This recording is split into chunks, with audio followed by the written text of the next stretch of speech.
So hi guys, welcome to my channel. మన channel కొత్తగా వచ్చినట్లయితే ఖచ్చితంగా సబ్స్క్రైబ్ చేసుకోండి, మీ ఫ్రెండ్స్ అందరికి షేర్ చేయండి, వీడియోని అయితే లైక్ చేయండి అనమాట.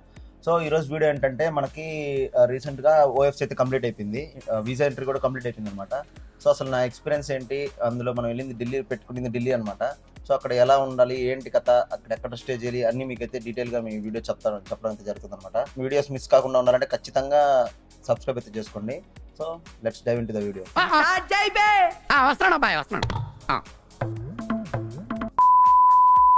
సో మన ఫస్ట్ ఇక్కడ నుంచి జర్నీ ఢిల్లీకి రీచ్ అవడం అనమాట మన గోలు. లైక్ ఢిల్లీకి ఫ్లైట్స్ ఉన్నాయి అండ్ ట్రైన్స్ ఉన్నాయి. యాక్చువల్గా ట్రైన్స్ అయితే నాకు దొరకలేదు, అంతా వెయిటింగ్ లిస్ట్లోకి వెళ్ళిపోయింది. ఇంకా సరే ఎందుకు 1.5 డే 2 days జర్నీ ఎందుకు, సో ఫ్లైట్ అయితే చేసుకోండి అని అన్నారనమాట. ఇంకా నేను మా ఫ్రెండ్ ఇద్దరు ఉన్నాం అనమాట. ఇద్దరు ఒకటే డేట్స్లో పడ్డాయి, టైం డిఫరెన్స్ అంతే, వాడికి మార్నింగ్ నాకు ఆఫ్టర్నూన్ అన్నట్టుగా పడ్డాయి అనమాట. సో ఇంకా సర్లే ఇద్దరు ఉన్నాం కదా, ఫ్లైట్లో వెళ్ళిపోదాం అనేసి బుక్ చేసుకున్నాము. తిరుపతి నుంచి బుక్ చేసాం అనమాట ఫస్ట్ పోయేది, ఎందుకంటే మా వాడు ఉండేది తిరుపతిలో. సో అందుకనేసి వాడి కోసం ఇంకా తిరుపతికి వెళ్ళాను నేను. సో ఇక్కడ మధ్యాహ్నం పూట తిరుపతికి బయలుదేరిపోయాను. సాయంత్రం రీచ్ అయిపోయి ఇంకా బ్యాగ్ గీగులు ఇంకా అంతా సర్దుకునేసాను. సో రేపు మార్నింగ్ అయితే ఫ్లైట్ ఉందన్నమాట ఎయిర్పోర్ట్ నుంచి.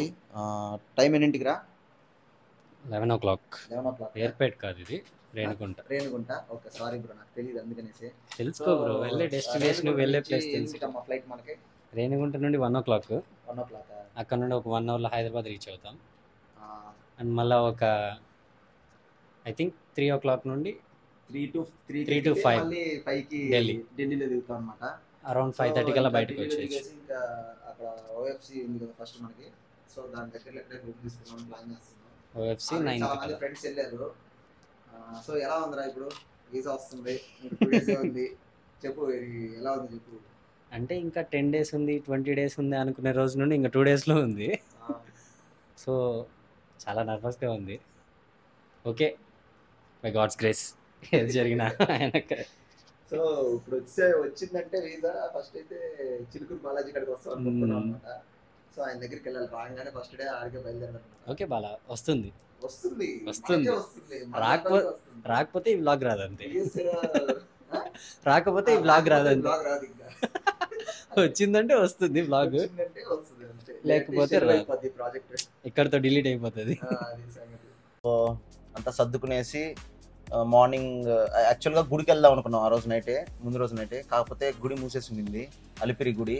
సో నెక్స్ట్ డే మార్నింగ్ అయితే వెళ్ళి ఖచ్చితంగా దర్శనం చేసుకుందాం అనుకుని ఇంకా మార్నింగ్ లేసి దర్శనం అయితే చేసుకున్నాం అనమాట. దర్శనం చేసుకొని ఇంకా 10కి అట్లా బయలుదేరిపోయాము ఎయిర్పోర్ట్కి. మాకు 1:15కి ఫ్లైట్. సో 10కి అట్లా బయలుదేరిపోయాము, 10:15కి. సో ఒక 1/2 hour to 40 minutes అయితే పట్టింది. సో అక్కడికి రీచ్ అయిపోయాము. ఇంకా బోర్డింగ్ పాస్ అన్నీ తీసుకునేసాము, చెకింగ్ అయిపోయింది, అంతా అయిపోయింది. సో మా చెకింగ్ అక్కడికి అయితే ఇది ఫస్ట్ ఫ్లైట్ జర్నీ అనమాట, వాటిది ఫస్ట్ ఎక్స్పీరియన్స్. నేను సెకండ్ టైం ఎక్కడము, ఇదివరకు ఒకసారి ఇప్పుడు తిరుపతి టు బెంగళూరు ఎక్కాను. సో అది చిన్నప్పుడు గుర్తులేదు కానీ సక్రంగా. కానీ ఇది కూడా చెప్పాలంటే నాకు తెలిసి నాకు ఫస్ట్ ఎక్స్పీరియన్స్ అనమాట. సో వాడిది ఫస్ట్ ఎక్స్పీరియన్సే. సో ఎలా వాడికి ఎంత ఎగ్జైటింగ్ ఉన్నాడు వాడి నోటితోనే వినండి. So Chaitanya, are you excited? Bro first time flight ఎక్కుతున్నావు, ఎలా ఉంది ఎక్స్పీరియన్స్? అంటే ఫస్ట్ టైం అని కాదు, వెళ్ళే పని వల్ల టెన్షన్ ఎక్కువ ఉంది. అంతే అంటావా? వెళ్ళే పని ఏంటి, మనం చేయాల్సింది ఏంటి? వీడికైతే ఫస్ట్ టైం ఫ్లైట్ ఎక్కుతున్నావు అని ఎగ్జైట్మెంటే లేదంట. ఎందుకని అడిగితే వీసా వస్తుందో రాదో టెన్షన్గా ఉందంట. సో నా ఎల్సీ ఎక్కిన తర్వాత ఎక్స్పీరియన్స్. ఇంటర్నేషనల్ ఎక్కచ్చు బ్రో. ఇంటర్నేషనల్ ఎనీహౌ నువ్వు ఇంటర్నేషనల్ ఎక్కినా ఎక్కపోయినా ఇది ఫస్ట్ టైం కదరా నీది, అది పాయింట్, మెయిన్ పాయింట్ అది. నువ్వు ఫస్ట్ టైం గాల్లో ఎగరబోతున్నావు. సో ఎలా ఉంది నీ ఎగ్జైట్మెంట్ అని చూస్తే వాడు మొహంలో ఎగ్జైట్మెంట్ కన్నా కూడా భయం ఎక్కువ ఉంది. సో చూద్దాం ఏమవుద్ది అనేసి. ఎంతసేపు ఆగా ఇంకో 2 days ఆగితే చక్కటిగా డ్రైవ్ అయితే అయిపోయింది. నీకు మాత్రం టెన్షన్ లేదా?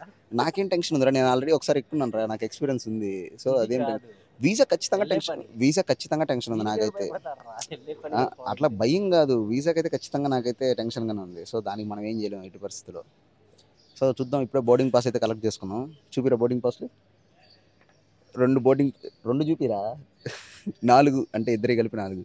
ఒకటి ఇక్కడ నుంచి హైదరాబాద్కి అనమాట, తిరుపతి నుంచి. తర్వాత హైదరాబాద్ నుంచి ఢిల్లీకి అనమాట ఒకటి. సో ఇంకా ఫ్లైట్ ఎక్కేసి ఇంకా హైదరాబాద్లో దిగాం అనమాట. చెప్పడం మర్చిపోయాను, ఇది డైరెక్ట్ ఫ్లైట్ అయితే కాదు, కనెక్టింగ్ ఫ్లైట్. సో ఇంకేం చేయలేం కదా, డైరెక్ట్ ఫ్లైట్ ఎక్కాలంటే చెన్నైకి వెళ్ళి ఎక్కాలి, జర్నీ టైం ఎక్కువ అయిపోతుంది. మళ్ళీ అక్కడ 2 hours బోర్డింగ్ పాస్ అది ఇది అని చెప్పి టైం వేస్ట్ అని ఎందుకు అనేసి అట్లా బుక్ చేసుకున్నాం అనమాట. సో సో హైదరాబాద్లో 2కి అట్లా దింపింది. మళ్ళీ 3:15 కల్లా next flight, I mean connected flight అనమాట. మధ్యలో పెద్ద గ్యాప్ ఏం లేదు, 1 అవర్ కూడా లేదు. గేట్ నుంచి ఈ గేట్కి వచ్చి చెకింగ్ చేసుకుని వెళ్ళే లోపల టైం అయితే సరిపోయింది మాకు. సో పెద్దగా ఏం టైం మిగలలేదు. అండ్ నెక్స్ట్ అక్కడ నుంచి ఇంకా ఢిల్లీలో దిగే లోపల 5:30 అయింది. మాకు ఫుల్ కన్ఫ్యూజన్లో ఉన్నాం అనమాట. అంటే మా ఫ్రెండ్స్ వాళ్ళు వెళ్ళిన వరకు అందరూ ఎయిర్పోర్ట్ దీన్ని ఏమంటారు, రైల్వే స్టేషన్ దగ్గర దిగి అక్కడ రూమ్స్ తీసుకున్నారు. కాకపోతే మనం దిగింది ఎయిర్పోర్టు, ఇక్కడ రూమ్స్ ఎలాగా ఏందబ్బా చుట్టుపక్కల ఏం కనిపించలేదే అని అనుకుంటా ఉన్నాను. ఎట్లా చేయాలో అర్థం కాలేదు. వెతకాలి, వెతుకు వెతుకు వెతికితే దొరకందంటూ ఏదీ లేదు. సో వేరే మా ఫ్రెండ్ వాళ్ళ ఫ్రెండ్ రీసెంట్గానే అయిందనమాట వాడికి ఢిల్లీలోనే వీసా ఇంటర్వ్యూ వాడిది అప్రూవ్ అయిపోయింది.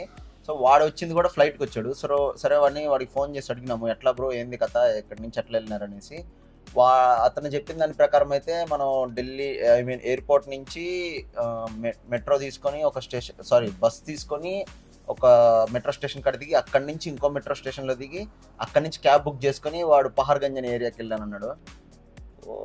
చాలా తతంగా ఉంది అనిపించింది. ఇంకా మాకు ఓపిక లేదు ఇంకా ఆ టైంలో. సో ఇంకా మేము మెట్రోకి వెళ్ళాము. మెట్రో చూస్తే డైరెక్ట్గా లేవు. ఇంకా ఎట్లా బాగా అనుకుంటా ఉన్నాను. ఇట్లా కాదు, ఇంకా డైరెక్ట్ అతను బుక్ చేసుకున్న రూమ్ డీటెయిల్స్ అన్ని పెట్టేసాడు. సో అతను డైరెక్ట్ అక్కడికి వెళ్ళిపోదాం అనుకునేసి డైరెక్ట్ క్యాబ్ బుక్ చేసాము. ప్రశాంతంగా పడుకొని ఒక 40 మినిట్స్ అయితే జర్నీ అయితే జరిగిందనమాట మాకు క్యాబ్లోనే. డైరెక్ట్గా రూమ్కి కొంచెం ముందర దింపేశాడు. సో అక్కడ చాలా రూమ్స్ ఉన్నాయి. మేము భయపడ్డాం అనమాట, ఒకవేళ ఈ రూమ్ ఫుల్ అయిపోతే ఎట్లా బాగుంటాయి రూమ్స్, హోటల్స్ ఉంటాయో లేవో అనుకున్నాను. పహార్గంజ్ ఏరియా, దీని పేరు గుర్తుపెట్టుకోండి. సో ఇక్కడే ఎందుకు వచ్చినామంటే ఇది మనకి ఓఎఫ్సీకి కూడా దగ్గరేనండి. ఒక 1.5 to 2 kilometers ఉంటుంది అంతే. సో ఒక 10 to 15 minutes జర్నీ. అందులో రూమ్స్ చాలా బాగుంటాయి, చాలా ఎక్కువ ఉంటాయి. బాగుండేది అనుకున్నా కూడా ఎక్కువ ఉంటాయి అనుకోవచ్చు. అండ్ నెక్స్ట్ ఇంకా మొత్తం ఇది ఎట్లా అంటే ఏరియా మొత్తం ఒక చోర్ బజార్ కాదు, మొత్తం ఒక రష్ ఏరియా అనమాట. మొత్తం ఫుల్ జనాలు. ఇక్కడ ఏం బాగొట్టుకుంటావో అని భయం వేసింది. సో అట్లా ఉన్నారు జనాలు ఇక్కడ పంచాయతీ. సో మొత్తం స్ట్రీట్ ఫుడ్, ఇవే హోటల్స్ కన్నా కూడా రెస్టారెంట్స్ కన్నా స్ట్రీట్ ఫుడ్ ఎక్కువ ఉండింది. సో ఇంకా సరే అని చెప్పి 4-5 హోటల్స్లో అడిగేసి ఇంకొక దగ్గర రూమ్ నచ్చింది. సో అది తీసుకున్నాము. తీసుకునేసి ఇంకా లగేజెస్ అన్ని పెట్టి ఫుడ్ తినేసి అంతా అయిపోయింది. సో ఇంకా నైట్ మొత్తం డాక్యుమెంట్స్ అయితే చెక్ చేసుకున్నాను అనమాట. ఇంకా నైట్ చెక్ చేసుకొని మార్నింగ్ లేసి ఇంకా ఫ్రెష్ టిఫిన్ తినేసి ఫ్రెష్ అయిపోయి ఇంకా బయలుదేరిపోయినాము. లొకేషన్ వచ్చి శివాజీ స్టేడియం మెట్రో స్టేషన్ అనుకుంటాను. సో అక్కడికి బయటకు వచ్చి ఆటో అడిగినాము. అంటే ఆటో బుక్ చేసుకుందాం అనుకున్నాం. కాకపోతే అక్కడ టుక్లు ఉంటాయి కదా, వాటిని అడిగితే 20 రూపీస్ అన్నాడు మనిషికి. సరే అని చెప్పాము. ఇంకా ఇద్దరం ఎక్కినాము. ఇంకా డైరెక్ట్ తీసుకెళ్ళి కరెక్ట్గా స్టేషన్ ముందు దింపేసినాడు. సో ఇంకా అక్కడికి పోతే ఫుల్ జనాలు మందలుగా ఉన్నారు. ఏంద్రా నాయన ఇక్కడ ఎంతమంది ఉన్నారంటే బయట లోపల ఎలా ఉంటుందో అని అనుకున్నాను. కాకపోతే వాళ్ళు ఓపెనింగే 12 కంట. సో లోపలికి వదిలేది, చెకింగ్ స్టార్ట్ అయ్యేది 12 కంట. సో ఇంకా కాసేపు అక్కడ మేము కూర్చునేసి లోపలికి అయితే వెళ్ళినాము. మా వాడిది 12కి, నాది 2కి ఓఎఫ్సి బయోమెట్రిక్స్. సో లోపలికి వెళ్ళినాము. వాడిది 12కే కదా అని చెప్పేసి వాడు 12:30కి 12:30కి కదా అనేసి వాడు వెళ్ళిపోయినాడు ముందు. సో వెళ్ళిపోయినాడు. ఒక 12:30కి వెళ్ళినాడు, 12:40కి ఏమో వచ్చేసినాడు. 12:45కి వచ్చేసాడు. సో ఇంకా నెక్స్ట్ నాది 2 దాకా వెయిట్ చేయాలన్నమాట. ఎర్లరా అనుకుంటుంటే వాడు వచ్చి ఏం కదరా వెళ్ళిపోరా, ఇక్కడ తొందరగానే వదులుతారు 1 అవర్ ముందు నుంచి అని అన్నాడు. సరే ఇంకా అని చెప్పేసి నేను వెళ్ళిపోయి డైరెక్ట్గా లైన్లో దూరేశాను. ఎవరిని ఏం అడగలేదు టైం స్లాట్ ఏందనేసి. లిటరల్గా వాళ్ళు టైం ఏం చెక్ చేయలేదు. నాది 2 అయితే నేను 12:45 కల్లా వెళ్ళిపోయినాను లోపలికి. సో టైం ఏం చెక్ చేయలేదు. జస్ట్ మనకేం కావాలంటే ఆ టైంలో అపాయింట్మెంట్, వీసా అపాయింట్మెంట్ కన్ఫర్మేషన్ ఒకటి, DS-160 ఒకటి, మన పాస్పోర్టు, ఇన్ కేస్ I-20 కూడా చేతిలో పెట్టుకోండి. ఈ 3 ఉంటే చాలు. సో మొత్తం బయట ఒకసారి చెక్ ఇన్ ఉంటుంది అనమాట. అంటే మన టైం స్లాట్ అన్నీ చెక్ చేస్తారు. తర్వాత మళ్ళీ లోపలికి వెళ్ళిన తర్వాత మొత్తం బాడీ చెక్ ఉంటుంది అనమాట. మనం ఏమన్నా మొబైల్స్, డిజిటల్ గ్యాజెట్స్ ఏమి మనం క్యారీ చేయకూడదు. ఒకవేళ మీకు ఎవరు లేకపోతే పక్కన కౌంటర్ ఉంటుంది, లాకర్ ఉంటుంది, లాకర్లో పెట్టుకోవచ్చు. అమౌంట్ ఎంతో ఛార్జ్ చేస్తారు. నేనైతే పెట్టలేదు, ఎందుకంటే మా వాడు ఉన్నాడు కదా అని వాడికి ఇచ్చేసాము. ఒకరి దగ్గర పెట్టుకున్నాను అనమాట. సో లోపలికి వెళ్ళంగానే ఫస్ట్ ఒక లైన్ ఉంటుంది, 2 కౌంటర్స్ ఉంటాయి. 2 కౌంటర్స్లో మనం నిలబడిన తర్వాత ఒకరి తర్వాత ఒకరు వెళ్తూ ఉంటాం కదా. అక్కడికి వెళ్ళంగానే ఫస్ట్ మన పేరు, మన డీటెయిల్స్, మన ఫోటోస్ చెక్ చేస్తారనమాట. పాస్పోర్ట్కి మనకి మ్యాచ్ అవుతుందా లేదా అనేసి. సో అక్కడి నుంచి వెనక కౌంటర్కి వెళ్ళమన్నారు, వెనక లైన్లో నిలబడినాను. అక్కడ ఒక 7 to 8 కౌంటర్స్ ఏమి ఉన్నాయి, ఎగ్జాక్ట్ గుర్తులేదు. సో కౌంటర్ ఆ లైన్లో నుంచి ఒక్కొక్కరిని ఒక్కొక్క కౌంటర్లోకి పంపిస్తూ ఉన్నారు అనమాట. ఏ కౌంటర్ ఖాళీ అయితే ఆ కౌంటర్లోకి. సో నాదైతే థర్డ్ కౌంటర్లో పడింది. మనకి లక్కీ నెంబర్ అందులో థర్డ్ కౌంటర్ అనేది. సో వెళ్ళినాను, థర్డ్ కౌంటర్లో నిలబడినాను బయట. నా ముందు నోటి దవ్వగానే నేను లోపలికి వెళ్ళినాను. సో ఒక లేడీ ఉంది అనమాట. So which language are comfortable అనింది. హిందీ ఆర్ ఇంగ్లీష్ అనింది. ఇంగ్లీష్ అన్న. Okay, can you read the sheet in front of you అనింది. ఒక షీట్లో అతికిచ్చింది. సో ఇంగ్లీష్లో ఉన్నింది, చదివినాను. అదేంటంటే మ్యాటర్ మనకి నేను నా కాన్షియస్నెస్తోనే బయోమెట్రిక్స్ అన్నీ ఇస్తున్నాను. సో ఏది ఇబ్బంది అయినా ఇక్కడ అబ్రాడ్లో ఏది ఇబ్బంది అయినా నేను మొత్తం నాదే రెస్పాన్సిబిలిటీ అన్నట్టు సంథింగ్ ఉన్నింది. సరే అని చెప్పి చదివినాను. ఓకే మ్యామ్ అన్నాను. నెక్స్ట్ పేరు అయితే అడిగింది, పోల్శెట్టి బాలాజీ అన్నాను. సో డేట్ ఆఫ్ బర్త్ అడిగింది, చెప్పినాను. సో ఫోటో తీసుకునింది, నీట్గా తీసుకునేసి లేసి ఫింగర్ ప్రింట్స్ పెట్టమనింది. First left hand 4 finger prints, తర్వాత రైట్ హ్యాండ్ 4 ఫింగర్ ప్రింట్స్ పెట్టమనింది. థమ్స్ ఇమ్మనింది, ఇచ్చేసాను. యూ కెన్ లీవ్ అనింది. నాకు అర్థం కాల, అతను అయిపోయింది అని అనిపించింది. సో 2 స్లాట్ది నాకు 1 కల్లా అయిపోయింది. అంటే లైన్లో నిలబడిన 15 to 20 మినిట్స్లో నాకు అయిపోయింది. సో ఈ ఢిల్లీలో చాలామంది ముందే చెప్పినారు తొందరగానే పంపిస్తారనేసి. సో అట్లాగే అయిపోయింది నాకు తొందరగా. ఇంకా అక్కడి నుంచి బయలుదేరిపోయి ఇంకా సరోజిని మార్కెట్ అని ఉంటే అక్కడికి వెళ్ళి ఫార్మల్ షూస్ కొనుక్కుందాం అని చెప్పి వేరే షూస్ కొనుక్కొని అట్లా వెళ్ళి ఇంకా రూమ్కి వెళ్ళిపోయినాము. ఇంకా నైట్ డిన్నర్ చేసి నైట్ ఇది చెప్పుకోవాలండి, యాక్చువల్గా ఇది నిజంగా నాకైతే నిద్రలేదు నైట్. ఎందుకు చెప్తాను, యాక్చువల్గా ఒక మాక్ ఇచ్చారనమాట వేరే అన్నయ్యకి, యూఎస్లో ఉండే అన్నయ్యకి. ఇస్తున్న టైంలో వేరే వాళ్ళు ఉన్నారు దాని లోపల. అదే కాల్లో కొంతమంది వేరే వాళ్ళు కూడా ఉన్నారు. సో నేను ఫస్ట్ టైం ఇస్తున్నాను, మాకు ఎవరికి ఇవ్వలేదు బయటకి ఇప్పటిదాకా. సో ఇస్తుంటే నేను కొంచెం చిన్న మిస్టేక్స్ ఉన్నాయి, అంటే కొంచెం పంపులు అవుతున్నాను, కొంచెం క్వశ్చన్స్ అక్కడ వెళ్ళిపోయాను. తర్వాత యూనివర్సిటీ ఏంటంటే యూనివర్సిటీ ఆఫ్ బ్రిడ్జిపోర్ట్ అన్నాను.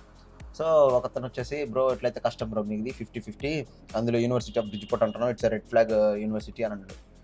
నాకు ఇంకేం అర్థం కాలేదు, కాసేపు మైండ్ బ్లాక్ అయిపోయింది. అంటే మనకు తెలియదు ఇంత ఇది ఉంటుంది అనేసి. మనం రీసెర్చ్ చేసినంత వరకు బాగానే ఉన్నింది, అక్కడ చదివిన వాళ్ళు బాగుందన్నారు. ఇంకా మనకేం కావాలనేసి ఇంకా అర్థం కాల. కానీ రెడ్ ఫ్లాగ్ యూనివర్సిటీ అన్నాడే, అందులో మనం 50-50 అన్నాడే, అవుతుందా లేదా అనేసి అనుకుంటా ఇంకా నిద్ర కూడా రాలేదు. నైట్ అంతా మేల్కొన్నాను లిటరల్గా. ఇంకా అలా జరిగిందనమాట ఓఎఫ్సి. నెక్స్ట్ ఇంకా వీసా ఇంటర్వ్యూది నెక్స్ట్ వీడియో చేస్తాను. నా ఎక్స్పీరియన్స్, మా ఫ్రెండ్ ఎక్స్పీరియన్స్ ఇద్దరిది అప్రూవ్ అయిపోయింది. So we are very happy for that. And so ఆ ఎక్స్పీరియన్స్ అయితే నేను నెక్స్ట్ వీడియోలో షేర్ చేస్తాను అనమాట. ఇప్పటికే వీడియో లెంత్ అయిపోయింది బాగా. సో ఈ వీడియో నచ్చినట్టయితే ఖచ్చితంగా లైక్ చేయండి, మీ ఫ్రెండ్స్ అందరికి షేర్ చేయండి, బయోమెట్రిక్స్ పెట్టుకున్న వాళ్ళకి ఢిల్లీలో. సో ఛానల్ అయితే ఖచ్చితంగా సబ్స్క్రైబ్ చేయండి. And this is Balaji signing off. By.